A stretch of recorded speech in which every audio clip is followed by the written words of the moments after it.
বাড়ির ছোট্ট মেয়েটি নিজের পরিবারের সাথে ঘটে যাওয়া এক অমানবিক ঘটনা থেকেই একটি বড় সিদ্ধান্ত নেয়, গড়ে তোলে আইডেন্টিটি ইনক্লুশন। শামসিন আহমেদ কাজ করছেন মানসিক স্বাস্থ্য নিয়ে স্পেশাল পিপলদের সাথে এবং সমাজের সকল স্তরে তাদের অংশগ্রহণ নিশ্চিত করতে।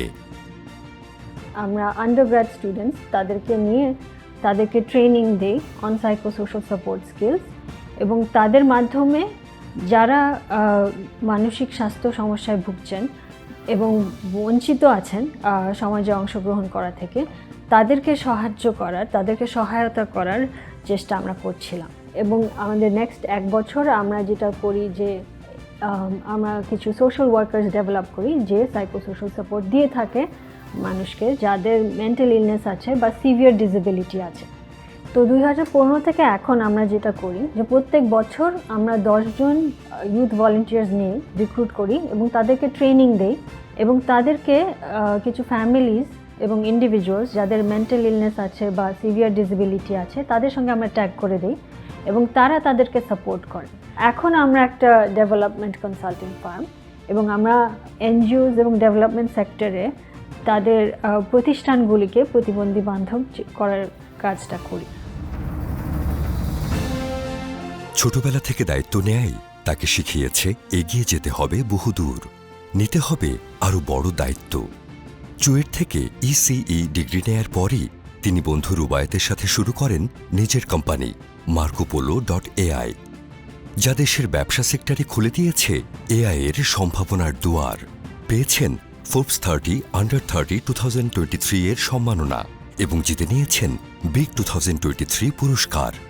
So most of our customers who are using Marco Polo, they don't even know that they are using a product which is solely made in Bangladesh. During COVID time, so a lot of the businesses, they were affected because of the sudden shift from offline marketing to online marketing. That's the time when I called my friend Rubayat and told him like, we need to do something about digital marketing or automation. We partnered up with some digital marketing agencies here in Bangladesh, and we built a first prototype of Marco Polo. We launched our first product on Product Hunt. It's one of the world's largest product showcasing platform. The main vision that we had in our mind that we wanted to encourage the women all around us. Currently, we have people signing up from 31 different countries, and they are using our product, they're loving it, and we want to scale up on this as well. Eventually, we want to create an example for all the women out there that if you are dreaming to build a product, this is the perfect time. I really believe that the Stellar Woman recognition is gonna give me the ability to encourage more female entrepreneurs to start their own business. চাকরিজীবী পরিবারের সন্তান হওয়ার কারণে নাজলি আত্মনির্ভর হতে শিখেছিলেন খুব অল্প বয়স থেকেই। একটু অন্যরকম কিছু করার আগ্রহ থেকেই সাস্টেনেবিলিটি নিয়ে কাজ শুরু করেন তিনি। খুব অল্প সংখ্যক তরুণ স্থপতির মধ্যে নাজলি হোসেন এমন একজন যে সাস্টেনেবল আর্কিটেকচার নিয়ে কাজ করে সাফল্যের চূড়ায় পৌঁছেছেন। সাস্টেনেবিলিটি নিয়ে যেহেতু আমার একটা স্টুডেন্ট লাইফ থেকে একটা দুর্বলতা ছিল, ওটাকে প্র্যাকটিসে আনার ব্যাপারে লিড বা সাস্টেইনেবল যে ইস্যুগুলো নিয়ে কাজ করা, এটার প্রবণতাটা খুবই কম এবং ক্লায়েন্টরা আসলে নিজে থেকে কখনো চায় না। পরে আমি যখন সাস্টেনেবিলিটি নিয়ে পড়াশোনা করতে থাকি, আমি ইউএস গ্রিন বিল্ডিং কাউন্সিলের সাথে যুক্ত হই এবং ওদের আন্ডারে আমি অ্যাক্রেডিটেশন নেই। প্রথম 5 বছর আমি ব্যাংকের অনেক ইন্টেরিয়র করি, মোর দ্যান 100 ইন্টেরিয়র আমি করি, এবং এটার মাধ্যমে কনস্ট্রাকশনের সাথে একটা সম্পর্ক, টেন্ডার, ডকুমেন্ট, মানে আমাদের আর্কিটেক্ট হিসেবে শেখার জন্য যেই আমাদের ফেজগুলো দরকার সেই সমস্ত জিনিস লার্নিং আমি আসলে আমার কাজগুলো থেকে পেয়ে যাই আর কি। বিটিআই এবং দ্য ডেইলি স্টারকে অবশ্যই স্টেলার ওমেন প্ল্যাটফর্মের জন্য অনেক অনেক ধন্যবাদ এবং শুভেচ্ছা। নিজের ইচ্ছার প্রাধান্য দিতে মেধাবী ছাত্রী সাদিয়া বাবা মার মতের বিরুদ্ধে গিয়ে টিচ ফর বাংলাদেশের ফেলোশিপ গ্রহণ করেছিলেন। নিজের বাবা মায়ের স্বপ্ন পূরণ করতে না পারলেও তিনি চেয়েছিলেন বাংলাদেশের অনেক বাবা মায়ের স্বপ্ন পূরণ করতে। এই লক্ষ্যেই এগিয়ে চলেছেন সাদিয়া জাফরিন এবং তার গ্রো ইউর রেডার ফাউন্ডেশন। সমাজের মানুষের জন্য কিছু করতে হবে, সেটা তেমন কিছু আমি করতে পারছিলাম না, যেই কারণে আমি টিচ ফর বাংলাদেশে জয়েন করি। সো আমরা বেসিক্যালি 3টা জিনিস করা শুরু করি। এক, রিডিং পড়ার অভ্যাস করে তোলা, রিডিং পড়া শেখানো, এবং একইভাবে বিভিন্ন গল্পের বইয়ের অ্যাক্সেস দেয়া। আমরা 2016 সালেই আমাদের প্রজেক্টের নাম দিই গ্রো ইউর রিডার। এখন আমাদের বিভিন্ন ধরনের প্রজেক্ট আছে গ্রো ইউর রিডারে, যেমন মোবাইল লাইব্রেরি আছে, হুইলস অব উইজডম জ্ঞানের গাড়ি। সো এই মোবাইল লাইব্রেরির মাধ্যমে আমরা শিশুদেরকে বই এবং ইন্টারনেট সুবিধা দেই। এটি একটি 3 চাকার ভ্যান। 19টি পথ লাইব্রেরি আছে ঢাকা, টাঙ্গাইল, জামালপুর। এছাড়া আছে আমাদের অনলাইন লাইব্রেরি, যেখানে শিশুরা অনলাইনে আমাদের বুক অ্যাক্সেস করতে পারে ফ্রি। অডিও বুক আছে। একটি আফটার স্কুল প্রোগ্রাম আছে যশোরে, যেখানে শিশুদেরকে অ্যাডিশনাল টিউশন সাপোর্ট দেওয়া হয়। তো আমাদের এই আফটার স্কুল প্রোগ্রামটির নাম স্কুলের বাইরে শেখা। আমরা এটা শুরু করেছিলাম একদম ওপেন স্পেসে, গাছের নিচে। পিটিআই দ্য ডেইলি স্টারকে অসংখ্য ধন্যবাদ আমাকে স্টেলার উইমেন হিসেবে পুরস্কৃত করার জন্য।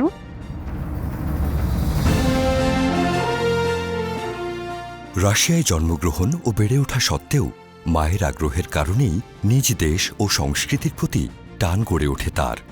নিজের প্রতিভা, পরিশ্রম আর নিষ্ঠা এই তিনের সর্বোচ্চ ব্যবহার করেই তিনি বিশ্ব দরবারে একজন হৃদয় শেখ হিসেবে নিজের পরিচয় তুলে ধরতে পেরেছেন। ছোটবেলা থেকে আমাকে বলা হয়েছিল যে তুমি কখনো ভুলে যাবে না তোমার রুটস কি, তোমার কালচার কি, you should explore and know more. Thank you so much specially to my mom, কারণ আমি দেশের বাইরে বড় হয়ে আমি কালচার এক্সপ্লোর করতে করতে আজকে হৃদয় শেখ হতে পেরেছি। আমি স্টার্ট করেছি আমার journey with Bangladeshi folk dance. First time আমি স্টেজে নাচ করেছি 5 বছরে। At the age of 15 I started teaching as an assistant choreographer in my own school. And at the age of 17-18, I started being interested about dance reality shows. First of all, it was So You Think You Can Dance Ukraine. আমার জন্য it was a big step. আমি চেষ্টা করি কিছু content বানাতে to promote more about environmental issues, about gender equality issues. Thank you so much to BTI and Daily Star for selecting me as a stellar woman in culture category.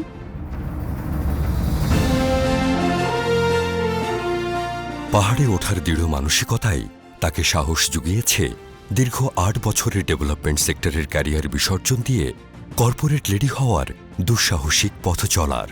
তিনি শামীমা আক্তার, কাজ করছেন ইউনিলিভারের senior ম্যানেজমেন্টের একজন গুরুত্বপূর্ণ সদস্য হিসেবে। তার গল্প থেকে যেন অন্য নারীরাও অনুপ্রেরণা পান, অদম্য ইচ্ছাশক্তির জোরে নিজেদের লক্ষ্যে এগিয়ে যাওয়ার। আমার প্রথম যে ভলেন্টারিজমের এক্সপিরিয়েন্স ছিল সেটা ছিল যে ইউনাইটেড নেশন ইনফরমেশন সেন্টার তখন একটি ক্যাম্পেইন করছিল আসলে রেসিজমের এগেনস্টে। সেই সময় ভায়োলেন্স এগেনস্ট ওমেন অনেক বড় ছিল এবং ওই জিনিস দেখে আসলে আমার মনে হয়েছিল আমি ওমেন্স রাইট নিয়ে কাজ করবো এবং এনজিওতে কাজ করব। আমি তখন ইউএনএ কমিউনিকেশন অফিসার হিসেবে কাজ শুরু করি এবং 1 বছরের মধ্যেই আসলে আমি ইউএসএআইডির তে জয়েন করি এবং ইউএসএআইডি প্রজেক্টে কাজ শুরু করি। 2009 সালে ডিসাইড করি যে আমি আসলে এনজিও ছেড়ে দেব। কিউবিতে I was the first female manager এবং তারপরে আমি জয়েন করি প্রথম গ্লোবাল মাল্টিন্যাশনাল ব্র্যান্ড কোকাকোলা বাংলাদেশে জয়েন করি as a PR and communication manager হিসেবে এবং কোকে I became the first female director into the management committee. 2019 সালে আমি ইউনিলিভারে জয়েন করি as a head of corporate affairs, sustainability and communications. 2022 সালে শুরু থেকে আমি ম্যানেজমেন্ট কমিটি মেম্বার হিসেবে প্রমোটেড হই এবং I became the director for corporate affairs. BTI the Daily Star stellar woman অ্যাওয়ার্ডটি কিন্তু একটি প্রশংসনীয় উদ্যোগ। বিভিন্ন সেক্টরের নারী লিডারদেরকে যদি আমরা আরও সামনে আনতে পারি, আমাদের সামনের নারীরা বা ইয়াং ওমেনরা কিন্তু আরও এনকারেজড হবে। গতানুগতিক ধারার বাইরে গিয়ে সালমা আক্তার মনি হয়েছেন বাংলাদেশের প্রথম নারী ফিফা এলিট রেফারি। শত বাধা বিপত্তি মোকাবেলা করে তার আজকের এই পর্যায়ে পৌঁছানো সকল নারীদের কাছে হয়ে থাকুক চমৎকার এক উদাহরণ। আমাদের জেলাতে এরকম কোনো সুবিধা ছিল না যে আমি প্র্যাকটিস করব। ফ্যামিলি আমাকে শুরু থেকেই সাপোর্টেড ছিল, তো ফ্যামিলির সাথে কথা বলে ওরা বলতেছে ঠিক আছে তাহলে কি করবা, আমি রাস্তায় প্র্যাকটিস করা শুরু করি, তাও আবার রাতে। আমি প্র্যাকটিস শুরু করি রাত 3টা থেকে। এরকমও সময় হয়েছে রাস্তাটার এক পাশে হচ্ছে আমার আব্বা দাঁড়ায় আছে, আরেক পাশে আমার ভাই দাঁড়ায় আছে বা কখন আমার আম্মা দাঁড়ায় আছে, আমি প্র্যাকটিস মাঝখানের জায়গাটুকু নিয়ে আমি প্র্যাকটিস করতেছি। তো আমি যখন ক্লাস 9-এ উঠি, আমার কোচ এক পর্যায়ে সিদ্ধান্ত নেয়, না তুমি এখন মাঠে আসতে পারো। 9-এ থাকাকালীন আমি রেফারিং কোর্স করি। ফিফা পরীক্ষাতে দেওয়ার জন্য আমি 2021-এর জন্য পরীক্ষা দেই। আমাকে 2021-এ ফিফাতে আমি যাই, 21-এ আমার নাম আসে।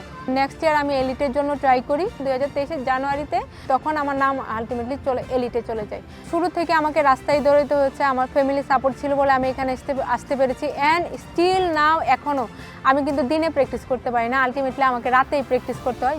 বিটিআই দাস ডেইলি স্টারকে আমি ধন্যবাদ জানাচ্ছি স্টেলার ওমানের মতো একটা প্ল্যাটফর্ম তৈরি করার জন্য।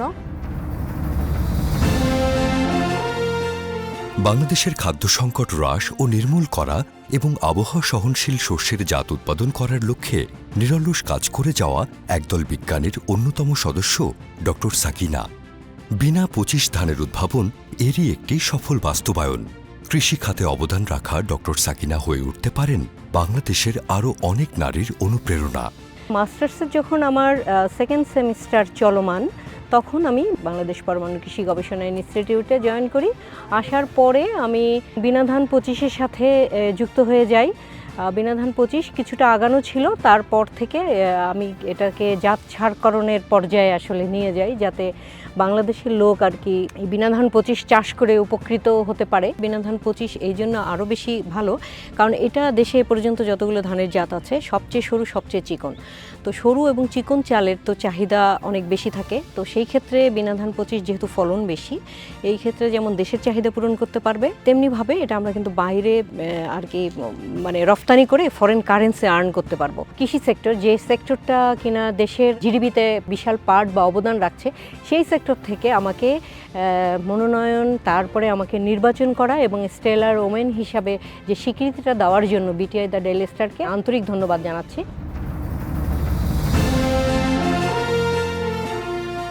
সরকারি কর্মকর্তা লুৎফুন্নাহার পিকি ছোটবেলা থেকেই দারুণ মেধাবী এবং সৃজনশীল ছিলেন। ছাত্রজীবনে লেখালেখির অভ্যাস থাকলেও বিয়ের পর স্বামীর অনুপ্রেরণা থেকেই তিনি কাজের পাশাপাশি গভীরভাবে লেখালেখি শুরু করেন। একজন মানুষ সৃজনশীল হলে সেই প্রতিভাটি যে কোনো সময় প্রকাশ পেতে পারে।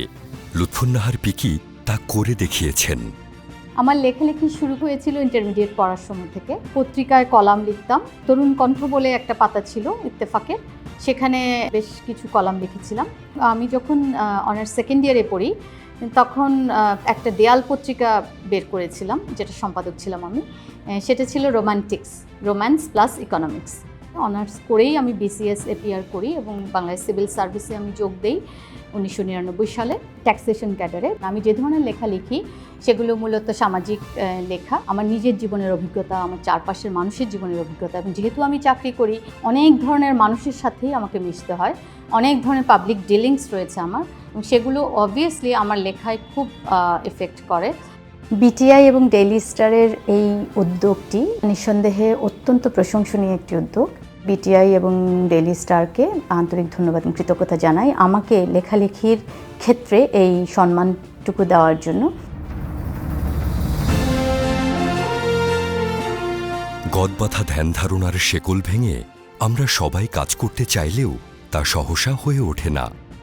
মেয়েদের অন্তর্বাস নিয়ে আলোচনা করা নিষেধ, এমন চিন্তাধারা ছাপিয়ে এ বিষয়ে কথা বলার নিরাপদ জায়গা তৈরি করেছেন এবং এই আলোচনায় ডাইভার্সিটি এনে বিভিন্ন ধরনের অন্তর্বাস বাজারজাত করেই আজ সফল মনুষিতা অরণি। We started with a very small curiosity যে ঢাকায় কেন এত ডিফিকাল্ট একটা ভালো ব্রা খুঁজে পাওয়া। সাইজ কনসালটেশনের কোনো কনসেপ্ট ছিল না বাংলাদেশে। ওইখান থেকে আমি শেপের জার্নিটা স্টার্ট করেছি। সো 2019-এ আমি যখন স্টার্ট করি, আমি এটা আমার বাসায় আমার রুম থেকে স্টার্ট করেছিলাম। আস্তে আস্তে টিমটা হঠাৎ করে এই আমাদের 2 জন থেকে 5 জন হলো, 5 জন থেকে এখন প্রায় 14 জনের একটা টিম। এখন আমাদের কিছু অফলাইন স্টোরস আছে, আমাদের এখন একটা প্রপার ওয়েবসাইট আছে, আমাদের সোশ্যাল মিডিয়া আছে। শেপের ফিউচার প্ল্যান ইজ যে আমরা আরও রিজনেবল প্রোডাক্টস ইন্ট্রোডিউস করতে চাই। অন দ্য ফ্লিপ সাইড আমি আমাদের প্রোডাক্টগুলো নিয়ে I want to go beyond borders. আমি দেখতে চাই যে বাংলাদেশের কোনো একটা ব্র্যান্ড অ্যাকচুয়ালি বাইরে গিয়ে এস্টাবলিশড হচ্ছে। BTI the Daily Star stellar women অ্যাওয়ার্ডকে অনেক অনেক ধন্যবাদ আমার কাজ রিকগনাইজ করার জন্য। নিজের ব্যক্তিগত জীবনে ঘটে যাওয়া কিছু ঘটনার কারণে তৌহিদা শিরোপা মনস্থির করেন যে মনের কথা বলার মতো একটি সেফ স্পেস তিনি তৈরি করবেন।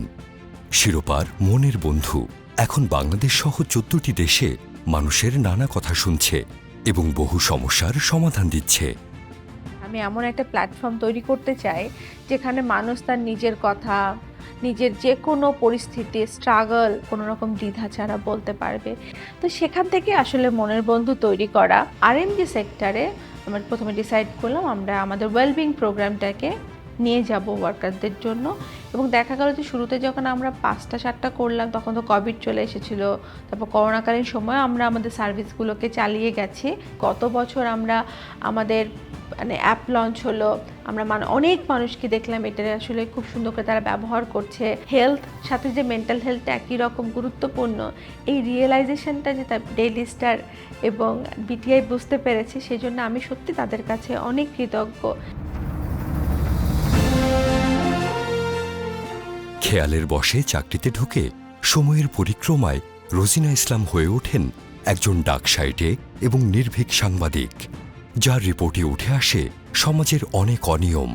অসীম সাহসিকতার সাথে প্রতিনিয়ত কাজ করতে থাকেন তিনি। দেশ বিদেশের বিভিন্ন সম্মাননা পেয়ে সাংবাদিকতা পেশাটাকে অনেক উঁচু স্তরে নিয়ে গেছেন তিনি। ইন্টারমিডিয়েট পাশ করি মাত্র, তো ব্র্যাকে তখন কিছু লোক নিচ্ছিল, তো আমি এমনিতেই অ্যাপ্লাই করলাম আর কি। করার পর দেখলাম যে আমার চাকরিটা হয়ে গেল এবং আমার পোস্টিং হলো হচ্ছে সূত্রাপুর। ঠিক ওই সময় আসলে আমার বিয়েটা হয়। তো হঠাৎ করে চাকরিটা ছেড়ে দিতে হয়, কিন্তু আমি আসলে বসে থাকিনি। আমি আজকের কাগজে গিয়ে জয়েন করলাম। আজকের কাগজে এরকম একটা বিজনেস পেজ বের করলো। প্রথম আলোতে জয়েন করার 1 সপ্তাহের মধ্যে আমার 2-3টি লিড আসলো এবং 2-3 মাস পর আমাকে তারা সিনিয়র রিপোর্টার করে দিল। 2021 সালের এপ্রিল মাসে আমার 19টা লিড ছাপা হয়েছিল এবং এটা মনে হয় আমার জীবনের রেকর্ড। প্রথম আলোর মতো পত্রিকায় একটানা। আমার পক্ষ থেকে এবং প্রথম আলোর পক্ষ থেকে বিটিআই ও ডেইলি স্টারকে ধন্যবাদ।